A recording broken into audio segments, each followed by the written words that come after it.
Llegando a su fin, ahora vamos a escuchar a Víctor Guerra, que nos va a dejar una conferencia sobre desarrollo del bebé, intersubjetividad y funciones parentales. Cuando me propusieron que coordinara esta actividad, pensé, bueno, presento a Víctor y punto. Pero después me pareció y nos pareció al equipo responsable que es importante contextuar esta conferencia de Víctor, esta propuesta de su trabajo dentro del proyecto que venimos llevando a cabo, parentalidades y cambios familiares. Cambios familiares que, como escuchamos a Wanda Cabela, se vienen gestando. Primera transición demográfica alrededor de los años 70 a 80, pero ahora estamos viviendo otra transición demográfica donde los efectos de las inestabilidades conyugales afectan los desempeños emocionales y sociales de los niños, y este tema forma parte de las discusiones actuales. Tanto a nivel nacional como internacional hay muchos autores que escriben sobre este tema. Cómo se crían los niños, cómo se educan en estos contextos cambiantes y vertiginosos de parejas, distintos tipos de parejas, ensambles, agrupamientos familiares. Es en este contexto de estas discusiones que INAU nos convoca a fines del año pasado, como dice el proyecto, para investigar, sistematizar y compartir acerca de estas transformaciones que han sufrido las familias uruguayas, la crianza de los niños y adolescentes, y también el impacto que sufren quienes trabajan con ellos. Entendemos que el sistema INAU tiene un conocimiento acumulado, un saber sobre las familias y la crianza de los niños de 80 años, que es necesario discutir, hacer visible y difundir. Este es el objetivo de esta segunda actividad preparatoria del Congreso Parentalidades y Cambios Familiares, que hemos denominado presentación de experiencias y reflexiones acerca de las prácticas, y podemos decir que esto se ha cumplido en el día de hoy. Hoy coexisten, como decíamos, muy distintos modos de familia o de arreglos familiares, las monoparentales, ensambladas, reconstituidas, homoparentales, también familias constituidas bajo el patrón patriarcal, etc. Todas ellas son configuraciones reconocidas y aceptadas como aptas para la crianza de niños y adolescentes. Sin embargo, en medio de esta segunda transición cultural nos preguntamos, ¿cómo pensar el ejercicio de las funciones simbólicas parentales? Y en un sentido más amplio, teniendo en cuenta las múltiples alternativas de crianza, ¿cómo se deben ejercer las funciones simbólicas parentales en las diferentes formas de lazo social? ¿Cómo deberían ejercerse y exigirse las responsabilidades parentales, dándole prioridad a la protección integral de sus niños? Convocamos al psicólogo y psicoanalista Víctor Guerra para que con sus aportes nos ayude a trabajar en conjunto. Se trata de un investigador de muchos años de labor, trabajando con padres, educadoras y bebés en jardines de infantes, en diálogo con disciplinas afines, como lo mostrará el video, psicomotricidad, fonobiología, pediatría, neonatología, neuropediatría, psiquiatría pediátrica, muchas disciplinas de las cuales se nutre el trabajo de Víctor, y también en consultas terapéuticas realizadas por padres que están preocupados por el desempeño de su parentalidad. Víctor se ha especializado en el área de intervenciones tempranas. El trabajo que hoy comparte con nosotros se nutre de estas experiencias, reflexiones e interrogantes que acompañan a todo aquel que trabaja y, como dice Víctor, y a su vez es trabajado por un bebé. O sea que el bebé produce en el adulto. Les hemos enviado y figuran en la web algunos documentos preparatorios y bibliografías, y entre ellos 2 trabajos del autor.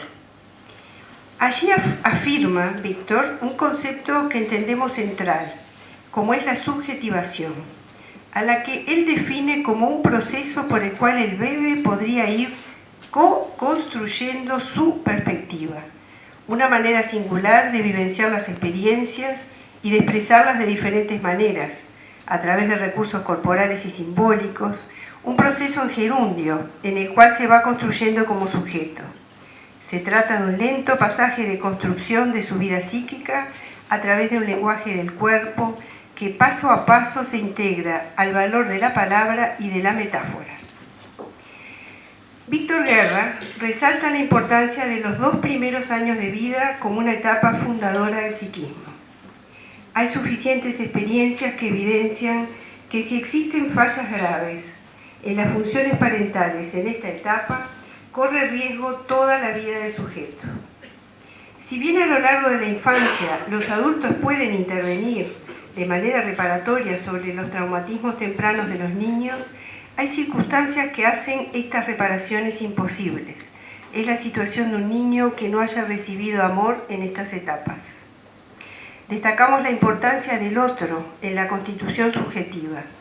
Es imprescindible que el bebé sea deseado y sostenido por sus padres o quien cumpla estas funciones para acceder a una vida psíquica saludable.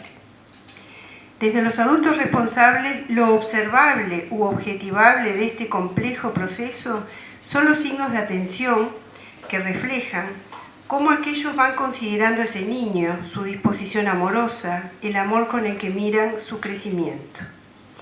A su vez, Víctor Guerra nos propone desde la perspectiva del bebé una grilla de indicadores de intersubjetividad, intentando dar cuenta del proceso que realiza el bebé en el primer año de vida en su camino de subjetivación, apostando, podríamos decir, a un cierto valor preventivo, de diagnóstico preventivo, y también a una cierta objetivación u estandarización que a lo mejor es necesario para pensar en políticas públicas. Quienes desarrollan las funciones parentales pueden cometer errores en esta etapa, porque a lo mejor no saben cómo hacer las cosas o pueden estar atravesados por conflictos o situaciones angustiantes personales o sociales que no les permiten desplegar el afecto ni estar en tiempo ni en calidad de presencia como el niño necesita, porque a estas edades no es solo cuestión de calidad, sino que el tiempo también importa. Hoy Víctor Guerra nos transmitirá el fruto de su trabajo en estos temas y nosotros pretendemos, desde los acumulados, con estos aportes, avanzar en la construcción colectiva de propuestas y definiciones de buenas prácticas de crianza de niños y adolescentes, como anunciamos en el eje 2. También para el eje 2 tuvimos en la primera actividad preparatoria la conferencia de Natalia Trenchi y Beatriz Escalone. En este caso estamos focalizando la atención en los 2 primeros años de vida, en los que tienen que aparecer ya los rudimentos psíquicos que den cuenta cómo el bebé empieza a adueñarse de su subjetividad. Si bien es una instalación precaria que necesita de los adultos para seguir desarrollándose, la base se instaló en este periodo. También pensamos que la conferencia de Víctor dialoga con el eje 3, alternativas de cuidado, porque nos ilustra lo que debería ser la conducta y disponibilidad de cualquier adulto que esté en funciones parentales con un bebé, con un niño, en sus primeras etapas.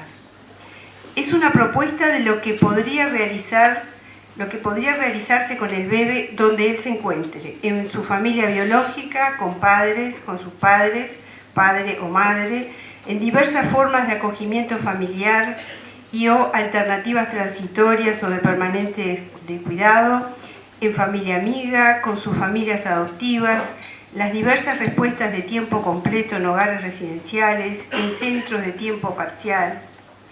Diríamos, de las múltiples maneras a través de las cuales INAU intenta proteger los derechos de los niños, niñas y adolescentes para garantizar su desarrollo saludable.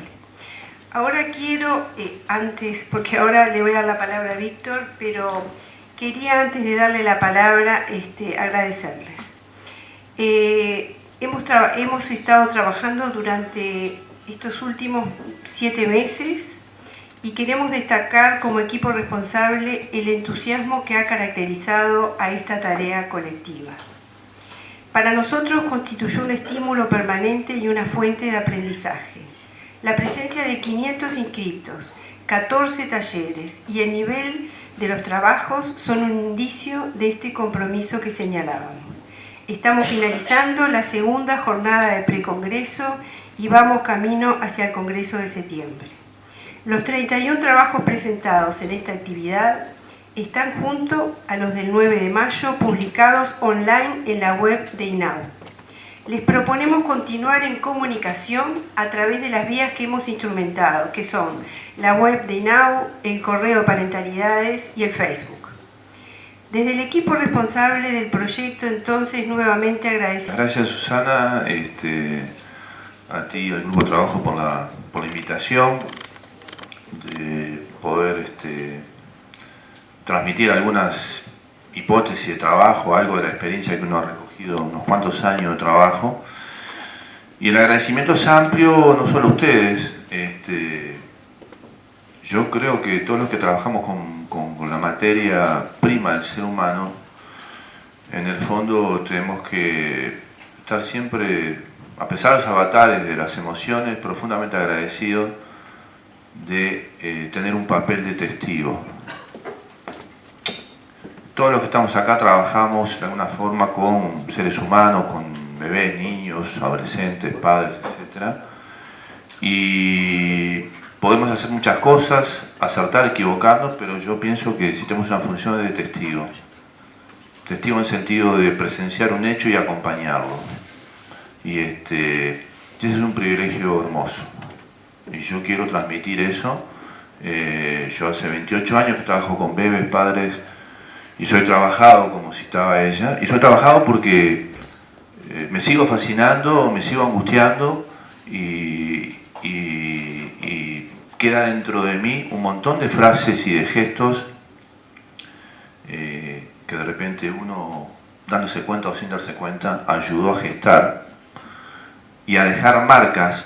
Cuando uno tiene unos cuantos años de experiencia, te encontrás con cosas que de repente algunos padres o ahí siempre hace 10 años te consultamos por tal cosa y vos no dijiste tal cosa, y están convencidos que yo me acuerdo y yo no me acuerdo.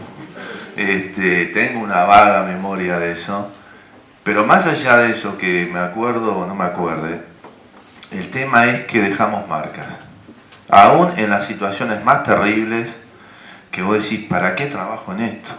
¿Para qué me metí en esto? Que a mí también me pasa, a todos. Porque trabajar con el ser humano y en situaciones de vulnerabilidad no es solo vulnerabilidad social, es una vulnerabilidad psíquica y emocional.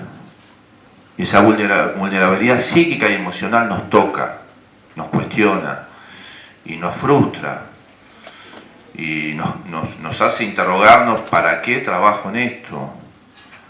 Y nos sentimos burnout, llamalo como quieras, palabras en inglés, en español, en francés, en idioma, que es un solo idioma, que es la sensación a veces de frustración. Lo que quiero transmitir a la gente más joven es que tenemos el privilegio de ser testigos, de acompañar y dejar marcas, que a lo largo del tiempo esas marcas vuelven, a veces en forma de agradecimiento directo. Por eso digo, de agradecimiento y privilegio. Cerrar esta actividad para mí es un privilegio, y lo que voy a transmitir también es un privilegio, porque la vida me puso, por cierto no sé muy bien por qué, en este trabajo, un poco sí, un poco no sé por qué, porque no hay que saber todo, y me sigo sorprendiendo. Entonces yo voy a transmitir algunos conceptos teóricos que han estado trabajando en mí durante años, y pasé una media hora, nada mía, y otros compañeros, bueno, ¿cómo le vas a poner título al nombre de la conferencia? Dudas, los nombres van, vienen, y uno pone un título y después el título te increpa y te pregunta ¿por qué pusiste tales palabras? Yo tengo un lío ahí con el tema funciones parental, intersubjetiva y desarrollo del bebé, porque podría ser al revés, podría invertir el orden y decir que una de las funciones parentales es la puesta en juego de la intersubjetividad para que un bebé pueda desarrollarse. Podríamos empezar por atrás, por el sentido contrario, pero también es válido decir que el desarrollo del bebé precisa la intersubjetividad de los padres para que esas funciones parentales existan. Entonces, voy a desarrollar parcialmente algunos puntos, otros tal vez un poco más. ¿Qué entendemos por desarrollo de un bebé? No voy a poder responder esta palabra, es un concepto muy amplio, primero porque es zona de cruce de un montón de profesiones. Pero indudablemente tenemos que pensar que es el entrecruzamiento de factores biológicos y ambientales. Y obviamente yo voy a hablar más de los aspectos ambientales. Cuando me refiero a ambientales me refiero a las funciones parentales y del entorno que está en contacto afectivo con el bebé. Y una premisa fundamental es la que tenemos ahí, que todo esto marca la radical necesidad de amparo que tiene un bebé de un adulto que pueda identificarse con el infans. Y el infans está puesto con un guión porque yo quiero visitar la etimología. Porque a veces tenemos que visitar la etimología, hablamos de infancia, y la etimología es la infancia de las palabras, cuando las palabras recién nacen y empiezan a caminar. Y ustedes saben que infans, infantil, viene del latín que significa que no habla. ¿Tá? Entonces, yo pretendo cronológicamente hablar sobre todo, el fin que voy a mostrar a la partecita es de 0 a 12 meses, pero me refiero más a los primeros 2 años de vida, 2 años y medio, hasta que el bebé llega a la posibilidad de tener lenguaje verbal. Y acá hay una palabra que es muy importante, que es la palabra identificación, que es un proceso fundante y fundamental basado en la empatía, concepto que todos conocemos, que permitiría que una primera tarea de las funciones parentales, que es poder entrar en otro registro de comunicación con ese bebé. El bebé es un extranjero porque habla otra lengua. No habla la lengua verbal, habla la lengua del cuerpo. Y habla la lengua de los sentidos y de los ritmos. Y acá vamos a tomar algo, la lengua y el infans, de un colega muy querido, un psicoanalista uruguayo que vive en Francia, en París, que se llama Edmundo Gómez Mango, que ha trabajado mucho este concepto de infans y tiene frases que son fermentales para mí. Dice, si es cierto que el hombre habita en la lengua, también lo es que al nacer está excluido de ella. El infans, el pequeño humano, no sabe hablar. Está aún fuera del lenguaje, aunque se bañe en él desde el nacimiento. Pero no solo se trata de una etapa cronológica y biológica, cuyos límites podrían demarcarse con nitidez. Es un tiempo primordial de la infancia en el que predomina lo sensual, lo sensitivo, el desborde de los sentidos, la emoción y su forma de expresión más primitivas, que dejan huellas o trazas indelebles en la memoria constituyente de cada sujeto. Entonces, ¿qué nos está transmitiendo este autor? Unas frases muy hermosas en torno a esta polivalencia de la comunicación humana y también un problema. Quienes van a cuidar de un bebé tienen que visitar otro territorio, que a veces olvidamos, que es el territorio del cuerpo y del campo de lo no verbal. Eso es uno de los obstáculos que a veces hace que los padres puedan cuidar de un bebé, puedan cuidar de un niño pequeño, porque tiene otro registro de comunicación y tiene otra temporalidad, otro ritmo. Y para cuidar de un chiquito uno tiene que abandonar su propio ritmo y eso es una violencia, que a veces es una de las causas por las cuales las mamás se ponen violentas con el bebé, porque hay mamás que precisan ser más cuidadas que ser cuidadoras. Entonces, tomando el lado estructurante de esto, este autor nos enseña que hay una sensorialidad que está anclada en el cuerpo y que es una de las prioridades en el contacto con un bebé para afianzar su proceso de subjetivación, su proceso de devenir personita. Así el desarrollo del bebé, o el proceso de subjetivación, es también un lento pasaje de esa expresividad anclada en el cuerpo, en su sensorialidad, en su ritmo, que irá integrando progresivamente el aporte fundante de la palabra. Y esto no es tarea fácil para los padres y no es tarea fácil para los educadores, en CAIF, INAU, jardines, etc. Porque implica todo un proceso en el cual hay que desprenderse de una forma de pensamiento y una forma de actuar para anclarse en otra forma de expresión corporal, y eso, si no se tiene un sostén, no se puede hacer. Por eso es tan importante cuidar al cuidador y cuidar al equipo. Pero estamos hablando de aspectos de pasaje de la sensorialidad corporal al pasaje a la palabra. ¿Y esto por qué? Bueno, no solamente porque lo dijo Piaget hace muchos años, con el periodo sensorio-motor, sino porque todos los que trabajamos con niños pequeños, sobre todo las educadoras, tengan o no tengan un bagaje teórico importante, saben bien, intuyen bien cuando un chiquito va avanzando en su desarrollo. Y estos puntos que yo traigo acá como cuatro puntos estructurantes, que es muy esquemático, evidentemente porque la necesidad de que haya invariantes frente a tantos cambios, tiene que haber invariantes, saber una brújula hacia dónde vamos, y esta brújula yo la armé dialogando con maestras, con psicomotricistas, con fonoaudiólogos, etc. Estos 4 puntos son lo que yo deseo que un chiquito llegue cuando tiene 2 años. Y si no están estos 4 puntos me preocupo mucho. Son los puntos que están presentes también en los padres cuando intuyen el contacto con el hijo y van aventurando la idea que su desarrollo se está desarrollando bien. O sea, los 4 puntos estructurantes son capacidad de vincularse sensorial y emocionalmente con los otros, 2, acceso al lenguaje, 3, acceso al juego como sí, aquello que llamara Piaget función semiótica, acompañar el deseo de conocimiento, porque no solo jugar y hablar, sino que tenga deseo de conocer, en una forma de co-construcción, como lo voy a mostrar en la película, y la capacidad de integrar, aplazar, regular sus impulsos. Esas son las 4 patas de la mesa.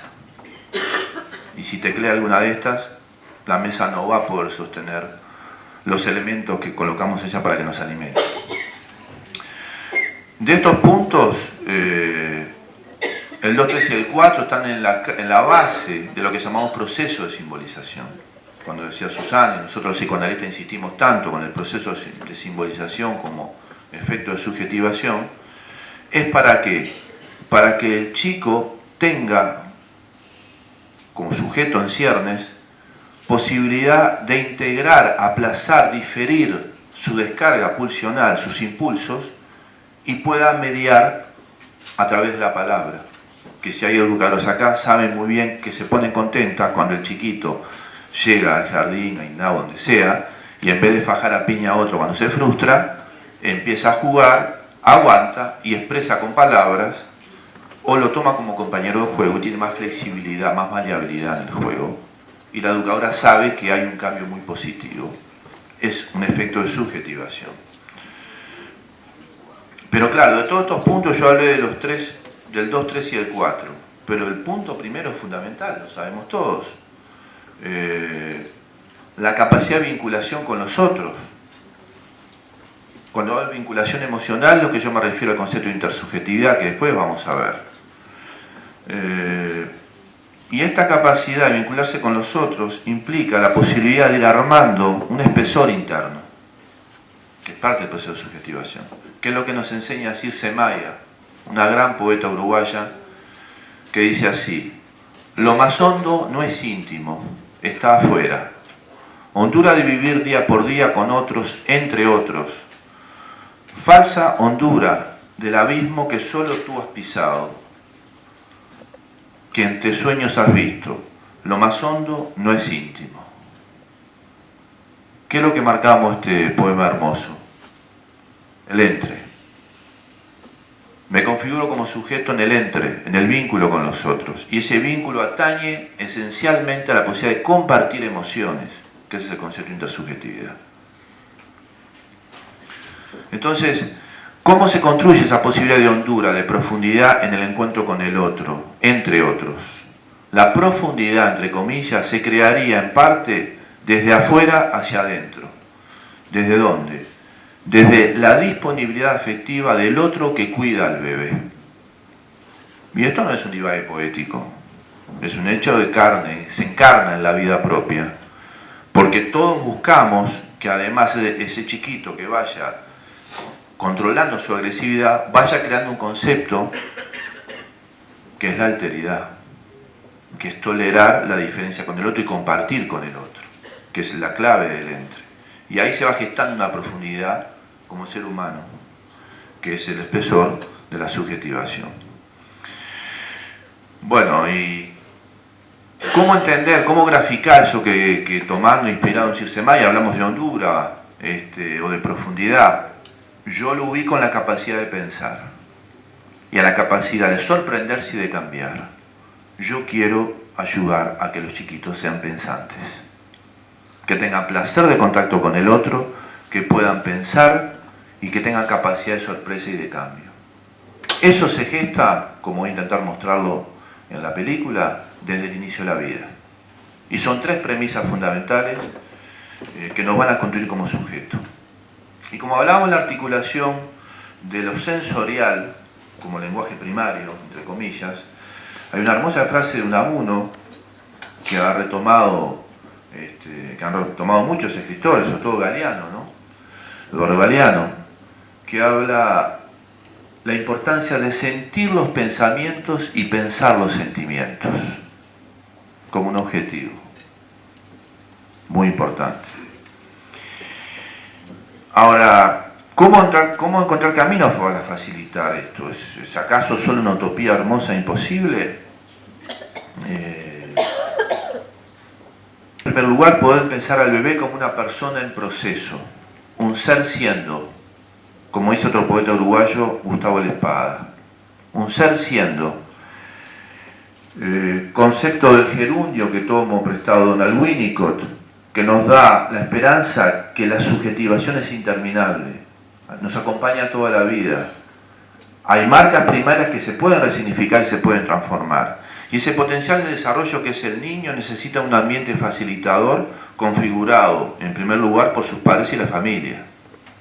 Entonces entremos ahora un poco en las funciones parentales antes de proyectar las imágenes. ¿Qué herramientas tiene la familia en sus funciones parentales? Primero vamos a acercarnos a pensar un poco qué entendemos por parentalidad. Para nosotros la parentalidad sería el conjunto de los procesos psíquicos, conscientes e inconscientes, en relación con las experiencias del devenir padres. La parentalidad designa un universo de vínculos generacionales, a la vez biológicos y sociales, entre individuos del mismo o diferente sexo, que brindan condiciones para la subjetivación de un hijo. Para mí, la familia, una función central, es brindar condiciones para una subjetivación. Y ese devenir tiene, como decimos, aspectos conscientes e inconscientes. Muchos padres tienen reacciones con los hijos que no pueden explicar, totalmente contradictorias. Digo una cosa y hago otra. No me tengo que calentar, pero me saca de quicio. Me saca de mí. Y a veces uno trabaja y empezamos a entender que ese sacar de quicio tiene que ver con una historia personal que está anclada en el inconsciente y que se expresa de otra manera. ¿Y qué incluye este aspecto de la parentalidad? Tiro acá algunas ideas. Por lo menos dos personas que tienen un lazo de unión en relación a otro niño, estén juntos o separados. El desarrollo de una experiencia de creación en la adquisición de una nueva identidad. Hay una palabra muy hermosa en portugués, que es la palabra criação. Y criação en portugués es polisémica. Designa tanto el acto de crear una obra de arte como el acto de criar, educar a un hijo. Es un acto de creación porque hay que innovar. Y si la cosa va bien, los padres se sienten creadores. Y si no, se sienten muy frustrados, ¿no? Implica un vínculo de cuidado y dependencia, implica una forma de transmisión, implica una diferencia de generaciones, e implica siempre una expectativa o proyecto en relación al niño, cuyo objetivo sería promover su autonomía y entrada progresiva al mundo adulto. Criamos hijos para que un día nos digan adiós y nos lleven adentro de ellos. Pero primero tiene que haber un proyecto, primero está el tema que ese niño nos tiene que gratificar. Y hay madres o padres que no pueden establecer ese circuito de gratificación con el niño, entonces la separación se torna por momentos imposible. Después de esta introducción teórica, yo voy a presentar aquí una de las herramientas de la parentalidad, que es la intersubjetividad. Lo que voy a presentar es una investigación que vengo trabajando hace muchos años, que surge del trabajo concreto. Yo trabajé 18 años en un jardín de infantes Maternalito, y después trabajé también supervisando, en contacto con jardines de acá y del exterior, aprendizaje permanente. Y uno cuando trabaja como psicólogo, psicoanalista en una institución con otras disciplinas y con aspectos del desarrollo, hay una cosa muy, muy importante, que es cómo hacemos para bajar las teorías a tierra y para explicar conceptos y crear un lenguaje en común. Eso implica pensar en ítems, poder pensar ítems que nos unan más allá que cada ítem atrás tiene un montón de teoría. Entonces yo siempre estuve muy interesado en saber ese misterio de cómo un niño tan chiquito se va constituyendo como persona. A veces yo me emociono como un milagro, como un chiquito, 1 año y poco, tiene algún gesto, inicia un juego, empieza a expresarse, dice las primeras palabras y uno percibe que capta el universo que uno le está transmitiendo. Y dice, ¿cómo un envase tan chico hay tanta cosa hermosa? ¿Y cómo puede ser que en ese tamaño así ya esté transmitiendo tanta cosa? Y eso hago ninguna pregunta. ¿Qué es lo que hace un adulto para favorecer eso? Eso me implicó visitar muchos territorios de diferentes teorías, no solo psicoanalíticas. Y después buscar la manera de bajarlo todo a tierra. Esta es mi versión de mi aterrizaje. Hay múltiples versiones de aterrizaje. Este aterrizaje es de 11 puntos. Esto es una grilla de indicadores que es un elemento diagnóstico para mí, una herramienta clínica, para pensar que cómo llega el bebé al momento de la marcha, como momento de separación de la mamá y del papá, y ya está en marcha un camino de simbolización que lo va a ayudar a que llegue a los 2 años a la posibilidad, como ya lo dijo Piaget, de jugar, representar y hablar. Elementos simbólicos que son vacunas contra la impulsividad. Y hay múltiples estudios sistemáticos hechos por Peter Foner y muchos autores que muestran la correlación directa entre falla de la capacidad de simbolización e impulsividad y obviamente repercusiones en la autoestima. Entonces yo voy a presentar ahora parte del documental. Voy a presentar, está cortado, o sea, está armado con menos tiempo. Voy a presentar, vamos a presentar la introducción teórica, un primer ítem, una parte del primer ítem de encuentro de miradas. Después presentaremos el sexto ítem, que es el desplazamiento en el espacio, la mirada referencial, en el cual también van a ver que interviene la psicomotricista Claudia Ravera.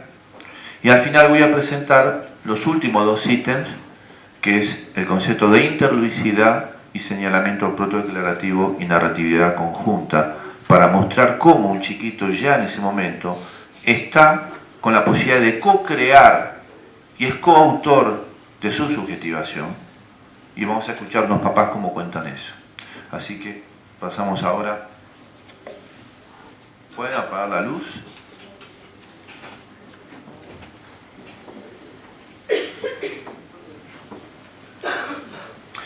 Como está acá, vale la pena aclararlo. Este documental fue hecho con el auspicio del Comité Aurich de la Asociación Psicoanalítica Internacional y con los fondos aportados por la misma.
Una de las múltiples funciones que puede cumplir una obra de arte es la de informarnos de algunas características de las costumbres de su época. Esta célebre pintura del Giotto también es una forma de informarnos del lugar del niño en esa cultura. Si apreciamos ese aspecto de la pintura, el bebé Jesús, que es saludado por los Reyes Magos, está totalmente fajado. Su cuerpo está oculto, quedando únicamente libre y en movimiento su rostro y su mirada. En esa época, las pinturas nos contaban historias sobre las expectativas de un bebé. Es que el bebé debía estar sujetado, controlado, no se esperaba que tuviera libertad de movimiento, no existía aún en el alma colectiva la idea de una interacción abierta. ¿Y desde cuándo cambió esto en nuestra cultura? Desde nuestra perspectiva, el psicoanálisis desde sus inicios tuvo una importante incidencia. Sigmund Freud, al descubrir el concepto de inconsciente y de sexualidad infantil, mostraba cómo, desde el inicio, el bebé busca, además de la alimentación, un encuentro placentero con su madre, marcando, por ejemplo, cómo la boca es también una zona de placer necesaria para hacer el pasaje del placer nutricio al placer del lenguaje. Un cambio fundamental ha sido el pasaje del bebé como lactante al bebé como persona. Desde un punto de vista histórico, el colega Bernard Goltze plantea que este cambio de perspectiva se inició a partir de finales de la Segunda Guerra Mundial, cuando se empezaron a estudiar las consecuencias que podían sufrir los bebés ante el abandono del cuidado. Fue justamente en la segunda mitad de la década del 40 que un pediatra y psicoanalista, René Spitz, descubrió algo que es terrible. Un bebé puede hasta morir de depresión, creando así el concepto de depresión anaclítica. Esto empezó a revolucionar la concepción cultural de la vida psíquica afectiva de un bebé y de su entorno. Evidentemente que Spitz siguió el camino que ya trazaran Sigmund Freud y de una forma diferente Melanie Klein, mostrando hipótesis sobre cómo un bebé siente y actúa. Pero hablábamos de los efectos de la Segunda Guerra Mundial. Y no podemos olvidar que en Londres surgió un movimiento de psicoanalistas preocupados por entender cómo el medio ambiente aporta al desarrollo del bebé, y ahí encontramos a figuras como Donald Winnicott, John Bowlby, Anna Freud, Marion Milner, etc. Otro salto cualitativo surge a partir de la década de 1970, cuando, a través de múltiples investigaciones desde el campo de la psicología del desarrollo, se descubrió que el bebé tenía, desde el inicio de su vida, la potencialidad de interactuar con su medio. Este documental pretende ser testigo de ese movimiento, de ese viaje del bebé para devenir persona, que no es otra cosa que la tarea permanente de devenir sujeto. Pero desde el inicio de la vida, el bebé precisa radicalmente del otro. Ese encuentro lo funda como sujeto y lo va a ir preparando para su proceso de independencia-separación. Hace muchos años, el psicoanalista inglés Donald Winnicott esa experiencia de esa relación tan particular, constituyente y transformadora del sujeto. Una forma posible de denominarla es el concepto de intersubjetividad, y ese concepto podríamos pensarlo como un diálogo entre la subjetividad naciente del bebé y la subjetividad constituida y transformable de su madre y del ambiente. Esto se daría a través de la experiencia del compartir los estados emocionales con el otro y a partir también de la experiencia en la cual dos sujetos, dos personas se encuentran para co-construir una experiencia en común. Esta forma de pensar la intersubjetividad implica que los estados emocionales se traducen tanto en gestos corporales como en palabras y que es a su vez una experiencia de co-construcción que implica una potencialidad de transformación mutua. A lo largo de lo que ha sido nuestra experiencia de muchos años de trabajo, tanto en el campo de observación de bebés como en el trabajo con jardín de infantes y gente que trabaja en la primera infancia, y sobre todo con la experiencia de consulta terapéutica padres-bebé, nos hemos ido encontrando con la posibilidad de pensar que la subjetivación del bebé se constituye en forma dinámica y dialéctica como una zona de cruce entre su forma particular de ir vivenciando sus experiencias emocionales y la forma como el otro se hace presente en su mundo subjetivo y va marcándolo también con su propio deseo. Pero también entendiéndolo, como decíamos, como una co-construcción y una co-transformación. Esta forma de pensar el abordaje y el pensamiento de la subjetivación del bebé nos ha llevado a pensar la posibilidad de elaborar una grilla de indicadores de intersubjetividad en el proceso de subjetivación en el primer año de vida. Que esto sería cómo se da la presencia del otro que lo cuida, que lo piensa, que interactúa, para colaborar o coparticipar con el bebé en su proceso de subjetivación.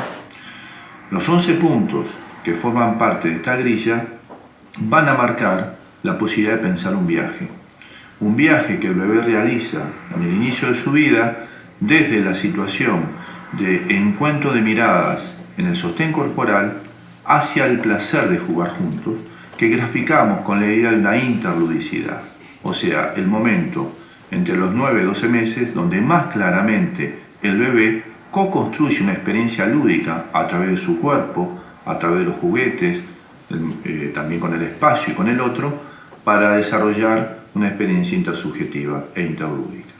Estos 11 puntos son encuentro de miradas en el sostén corporal, que aparece desde el inicio y cobra primacía en los primeros meses, las protoconversaciones con los juegos cara a cara, la imitación, los juegos de cosquillas y de suspenso, los vocativos atencionales, el desplazamiento en el espacio y la mirada referencial, la atención conjunta y el objeto tutor, los juegos de escondida, la sintonía afectiva, la interludicidad y el señalamiento protodeclarativo y la narratividad conjunta.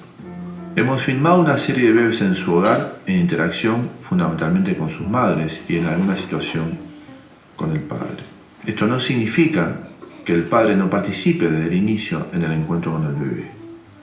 La filmación en el hogar y también en un caso en un jardín de infantes fue realizada con el objetivo de transmitir mejor la espontaneidad de la relación en su medio ambiente habitual. Gateando en interacción con su padre Pablo. La filmación fue proporcionada por los padres en un momento que lo realizaron en su hogar. Dale, dale.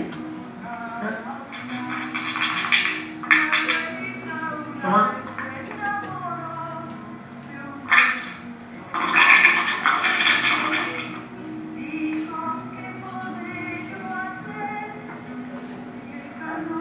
Dale. Dale.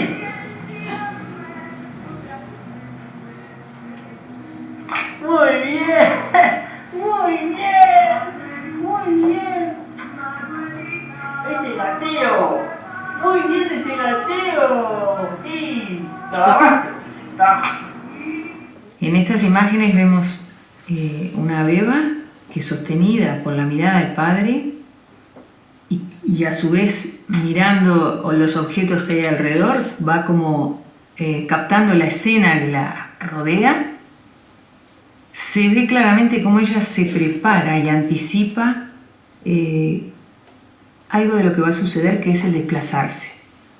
El gateo que vamos a ver que finalmente se produce tiene una cantidad, y acá se ve en forma exquisita, de posiciones intermedias, como lo tienen todas las posturas, que son como microgestos que componen sutilmente y finalmente una postura más acabada, que son las que evalúan las escalas, sentado, parado, etc. Estas posturas intermedias son tan o más importantes que la postura final, porque hablan de un juego de equilibrios y desequilibrios, de búsqueda de puntos de apoyo, de razonamiento, que es fundamental que el niño lo viva. Si nosotros nos adelantamos y tomamos al niño en brazos y no dejamos que experimente con su cuerpo, seguramente no va a poder terminar su frase motriz. Y va a quedar cortada y va a quedar teñida de mamá o de papá o de quien la tome, y no de ella, en este caso, porque es una nena. Entonces la nena, la beba, mira al padre, se sostiene, es un juego de mirada muy, muy lindo, de expresión facial mínima, pero y inicia el atravesamiento del espacio con su cuerpo, esa aventura de atravesar el espacio con su cuerpo que ocurre en torno a los 6-8 meses, que son los desplazamientos importantes, el reptado, el gateo, la marcha lateral, que el niño siente que su cuerpo atraviesa el espacio y de algún modo, bueno, lo habita y lo inviste. Ella se coloca primero hincada, llama la atención el equilibrio que logra en esa postura, que rompe la simetría, ¿no? Es como un hemicuerpo, lo tiene de una manera, otro de otra. Después libera las manos, porque estaba apoyada con las manitos, queda solamente con la rodilla y un pedacito de la pierna. Después se tira hacia adelante, sacando los apoyos delanteros, que esto también es todo reacción del paracaidista, le llamamos, que ocurre en torno a los 7 meses, y se dispone a hacer coordinar de alguna manera. ¡No los tires!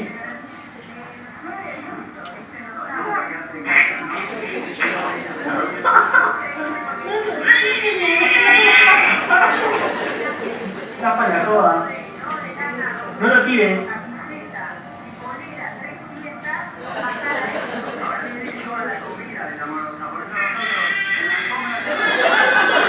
No lo tires,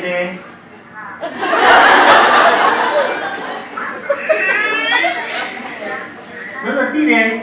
Un primer aspecto interesante es que el vínculo se establece casi sin contacto físico. El placer del encuentro se dará a través de la palabra y el juego con un objeto, donde, como parte del proceso de subjetivación, es en el jugando con otro que se gesta un soporte afectivo, casi tan importante como el sostén físico. El padre ensaya un juego que sería algo así como el juego de la prohibición de dejar caer algo. Lo que es remarcable al inicio es la mirada de picardía de Francesca, que demostraría el conocimiento implícito de las reglas de ese juego, ya que anticipa la escena lúdica y el placer que generará ese encuentro. Padre e hija co-crearon una estructura lúdica que a manera de un guión teatral interpretan en el escenario del encuentro. Hay que hacer hincapié en un aspecto muy importante en cuanto a la actitud del padre, que es esa plasticidad emocional en la gestualidad del rostro, las variaciones de los tonos de voz y el gesto de sorpresa, hechos que marcan un elemento importante que es la disponibilidad lúdica.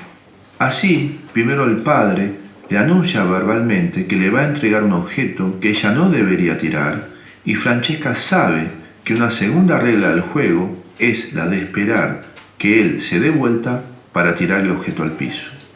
El tercer paso sería que cuando el padre gira y se da cuenta de lo que pasó, reacciona de forma intensa, marcando especialmente la emoción. Así ambos finalmente estallan en una risa. Esta es la estructura del juego, que repiten varias veces con pequeñas variaciones. Es importante apreciar que las reacciones y los tonos de voz que el padre emplea en el juego parecen exagerados, pero esta exageración casi teatral forma parte de toda esa característica de conductas que se pone en juego cuando jugamos con un niño pequeño, y tiene un gran valor que, como veremos, prepara al niño para la simbolización. Investigadores importantes como Josh Gergely y Peter Fonagy han observado sistemáticamente situaciones de interacción de padres con bebés, tratando de pensar cómo se construyen los procesos de regulación afectiva, y llaman a esta experiencia marcación de afectos o marcación afectiva. El padre o madre marcan intensamente con su gestualidad algo que acontece en la relación con el bebé, y eso no solamente capta la atención del bebé a la situación, sino que permite a través de la exageración que el bebé se dé cuenta que ese estado afectivo no es de él, sino que pertenece al padre. En este caso apreciamos como Pablo hace con su gestualidad como si estuviera enojado, y Francesca capta plenamente que ahí hay un como si, que realmente el papá no está enojado, que es un juego, es una experiencia como si, base del juego y base de la regulación afectiva. Ya el escenario deja de ser corporal para pasar a un plano mental, base del proceso de simbolización. El juego establecido es también una variación del juego, del jugar a dejar perder algo, y el juego del no y de la prohibición. Las prohibiciones que el padre pone en juego, por así decir, en la realidad, son ahora objeto de elaboración mutua a través de la situación lúdica que describimos. Luego el padre hace una primera modificación del juego, que es el colocar el librito en la cabeza de su hija. Él le da la espalda, ella observa el libro, atiende la TV que está prendida y lo imita colocándose el librito sobre su cabeza. Luego, ya al final de la interacción, Francesca vuelve a mirar pícaramente a su padre, llamándolo para retomar la interacción. El padre vuelve a reiterar los enunciados verbales que eran parte del juego. No lo tires, sin que participe el objeto. Se acerca y se aleja rítmicamente y finalmente el juego se cierra cuando el padre la besa. Winnicott nos ha aportado el concepto del espacio lúdico como espacio transicional. El bebé se encuentra en el inicio del caminar. Su desplazamiento por el espacio será el corolario de todas las transformaciones que él ha ido viviendo en su primer año de existencia. Asistiremos a un pequeño viaje que se dará entre la mano y el dedo índice, que será ejecutado y mostrado por un bebé Bruno en su primer año de vida con su mamá Sofía. ¿Dónde está Doki? ¿Allá? ¿Allá está Doki? ¿Dónde está Doki? El señalamiento o puntuación sería un gesto de comunicación no verbal que asocia un movimiento de designación del índice a la mirada de la persona referente. Pero el aspecto fundamental de este aparente simple gesto es su objetivo de captar la atención de otra persona sobre algo que permita compartir un interés y a su vez develar un misterio. Apelemos nuevamente al arte para tener una pista sensible sobre esta experiencia. En el cuadro de Leonardo da Vinci, un ángel vuelto hacia el espectador le señala a San Juanito para mostrar el carácter insólito de la presentación de la Virgen al niño. El historiador de arte André Chastel dice que el gesto del índice era tan notable, tan cargado de sentido para Leonardo, que con él pasó a ser una especie de gesto puro que exige atención ante el misterio. Chastel, en su intento de interpretación estética del cuadro de Leonardo, nos permite hacer un puente entre lo que tal vez podría vivenciar un bebé en la situación que estamos describiendo. El gesto de señalamiento de Bruno marca el interés allí por algo que no está o algo que no entiende. La relación que establece con su mamá en ese momento marca el deseo de que juntos puedan explorar ese misterio. ¿Dónde está Doki? ¿Allá? ¿Allá está Doki? ¿Dónde está Doki? La madre de Bruno lo pone en juego cuando pregunta ¿dónde está Doki y dónde está Piolín? Hay de nuevo una interrogación, un misterio, un no saber que circula entre ambos. El gesto de Bruno, atento con sus ojos abiertos, tratando de responder a la pregunta, parecería decir no lo sé. Esa pregunta, esa intriga compartida, sería una de las bases de lo que llamamos pulsión epistemofílica o deseo de saber. Por ello es que este gesto de señalamiento del dedo índice tiene un valor indicativo del proceso de subjetivación del bebé, porque digamos que a través de él también, y al llegar a él, se da un sutil entrelazamiento de los otros ítems de intersubjetividad en el proceso de subjetivación. Sin intercambio de miradas, sin atención conjunta, sin imitación, sin posibilidad de establecer una sintonía afectiva y sin interludicidad, el bebé no llega al señalamiento, que como venimos indicando, marca ese deseo de atención ante el misterio, base de la pulsión epistemofílica o deseo de conocimiento. Por todo esto que venimos diciendo es que tenemos que insistir que la no presencia de estos ítems puede estar marcando una dificultad importante en el desarrollo del bebé y por lo tanto será necesario consultar. A su vez, tenemos que también jerarquizar un elemento fundamental que ha sido ya traído desde hace muchos años por diferentes investigaciones.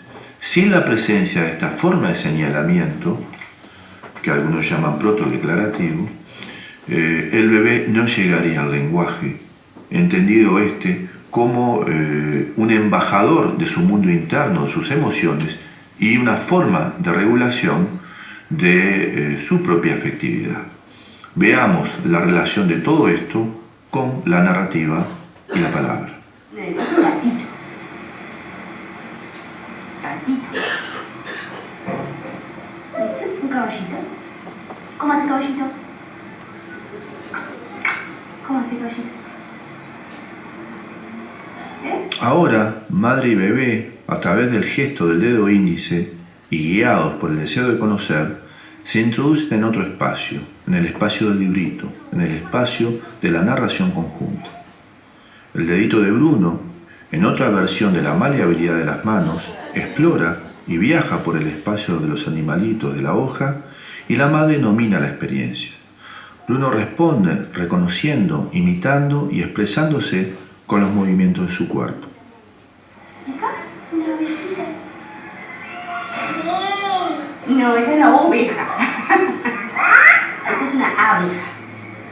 ¿Y cómo hace un perrito?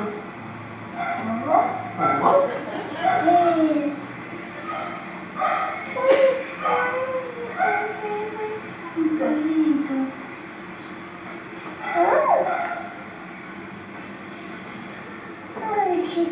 Un pollito. Es un perrito. Un perro. Pollito. Finalmente, él mismo